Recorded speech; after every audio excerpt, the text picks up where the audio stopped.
艺术水阁好，国情解说两句啊，含你做参考。解说，解文说理。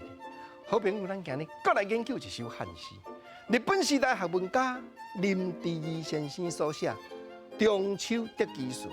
伊咧写中秋时啊，伊眼来看到社会的情景。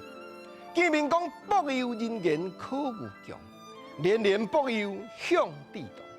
地动不息，穷何物？悠悠分祥，巧练动。白油啊，咱即马嘛是咧白啊，毋那敢若满豆。真济庄头种油啊，拢真好食。中秋白油啊，就固定的。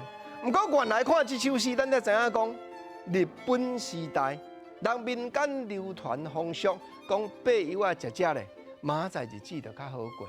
牛强就是散食嘛，散食咱甲鸭互倒，散食甲赶走，食油啊原来有即个用意。结果林第二的诗句讲，连连薄油向地动，敢有影？大人嘛是着爱担头担真重，为着家庭。当年咱着咧爬油啊，来幼囡仔为一阵，你一万伊一万。地动解说就是幼囡仔。林第二先生是日本时代学问家，伊敢若清朝咧管台湾17岁的时阵，就考调台北府学的秀才，所以当时的人称呼伊叫做囡仔秀才。日本政府来委任伊做五股坑的区长，委任伊做几啊坑的区长。伊嘛伫台湾上港咧教册，伊的诗句讲：大人爱趁钱，囡仔爱过年。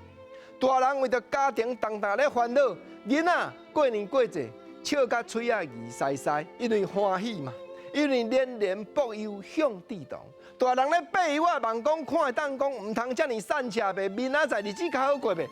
囡仔是咧等一万一万的油啊啦，因为因地动不息，强何物？第三句的诗讲，幼囡仔伊免啊知影啥做散食，免啊知影啥做困苦，毋知影啥做强啦。地动不息，强何物？悠悠分祥，巧练动。对，无论倒一家倒一户的囡仔，伊都若摕到一万油啊，安尼放落去嘴里，就笑甲安尼欢头喜面。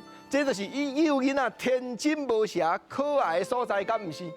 所有做爸母的，咱就这首诗咧讲，咱嘛想到。